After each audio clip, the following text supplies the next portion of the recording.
Good morning. आज का topic electrostatic energy of A uniformly charged sphere. आवेशित गोले को आवेश देने के लिए आवश्यक स्थितिक ऊर्जा। हम माने कि कोई गोला जिसकी त्रिज्या कैपिटल आर है और उसमें आवेश कैपिटल क्यू है, उस गोले का आवेश घनत्व होगा उसमें कुल आवेश कैपिटल क्यू बटे उसका आयतन 4π/3 आर क्यूब या 3q/4π कैपिटल आर क्यूब। अब इस गोले को हम आवेशित करने के लिए कितनी ऊर्जा चाहिए है वो ज्ञात करेंगे। इसमें हमने देखा कि एक जो रिंग बना रखी है, तो ये गोलीय कोष है। सबसे पहले हम इसमें कितना आवेश आएगा, कितना dq आवेश देने के लिए आवश्यक ऊर्जा ज्ञात करेंगे और फिर उसका समाकलन करके कुल ऊर्जा ज्ञात करेंगे। तो हम इस गोले के अंदर एक छोटा गोला माने, इसकी त्रिज्या स्मॉल r है और उस पर आवेश स्मॉल q है, तो स्मॉल q आवेश होगा उस छोटे गोले का आयतन गुणा आवेश घनत्व है, rho into 4π/3 small r cube. अब चूँकि गोलीय आवेश वितरण बाह्य परीक्षण बिंदुओं के लिए इस प्रकार व्यवहार करता है, ऐसे कोई वो एक गोले के केंद्र पर केंद्रित हो, तो इस प्रकार हम उस गोले के पृष्ठ पर विभव ज्ञात कर सकते हैं। इसका फॉर्मूला होता है KQ/R, या Q का वैल्यू यहाँ पर रखें तो 4π रो r²/3। यहाँ कैपिटल के एक नियतांक है जिसका मान होता है 1/4πε0 या 9×10⁹ न्यूटन मीटर स्क्वायर पर कूलम स्क्वायर। अब उस गोले के ऊपर एक dr मोटाई का गोलीय कोष लें। जो स्मॉल r त्रिज्या का गोला था उसके ऊपर एक छोटी अत्यल्प मोटाई dr का गोलीय कोष लें, तो उस गोलीय कोष में आवेश कितना होगा। गोलीय कोष में आवेश होगा गोलीय कोष का आयतन यानी 4πr² इंटू dr इंटू आवेश घनत्व रो। तो उसका आवेश निकाल लिया हमने। वो गोलीय कोष चूँकि अत्यल्प मोटाई का है, इसलिए उस गोलीय कोष में पूरे में विभव का मान एक समान कितना होगा, उस जो छोटा गोला था स्मॉल r जगह उस गोले के पृष्ठ पर जितना विभव होगा उतना ही विभव उस गोलीय कोष के अंदर होगा। तो उस गोलीय कोष में आवेश निकाल लिया और जहाँ आवेश लेके आए हैं वहाँ पे विभव पता है फाई। तो इस तरह हम dq आवेश देने पर उस गोले की ऊर्जा में वृद्धि du का मान ज्ञात कर सकते हैं, जो कि विभव गुणा आवेश के बराबर होगी। तो du = फाई इंटू dq। फाई और dq की वैल्यूज हम पीछे इक्वेशन नंबर 4 और 5 से रख देते हैं और इस प्रकार इसको सोल्व कर लेते हैं। 16/3 π² rho square k r⁴ dr।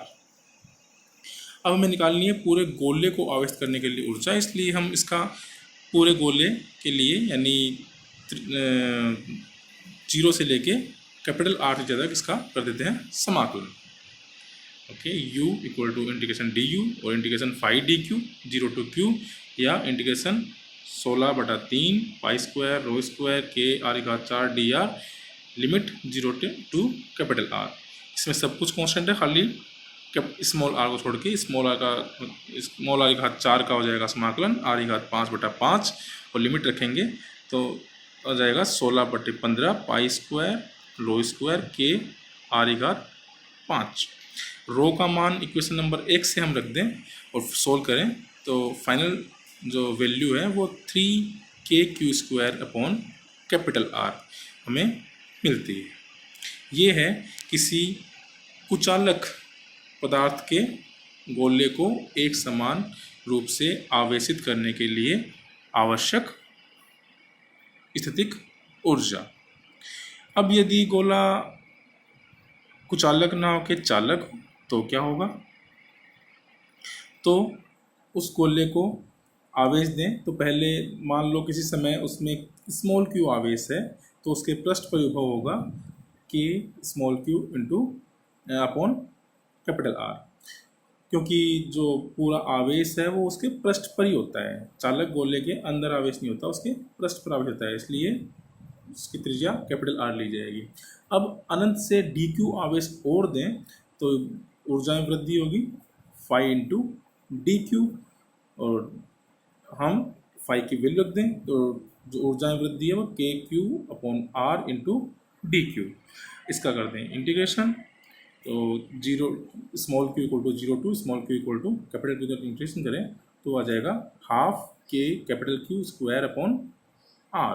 तो इस तरह हम देखें कि कुचालक और चालक गोलों के को आवेशित करने के लिए आवश्यक ऊर्जा का अनुपात, तो चालक गोले को आवेशित करने के लिए ऊर्जा U डैश बटा कुचालक को आवेशित करने के लिए ऊर्जा U बराबर 5/6, मतलब चालक के लिए 5 इकाई ऊर्जा चाहिए तो कुचालक के लिए 6 इकाई ऊर्जा चाहिए, जबकि समान आवेश से आवेशित किया गया हो समान त्रिज्या के गोले।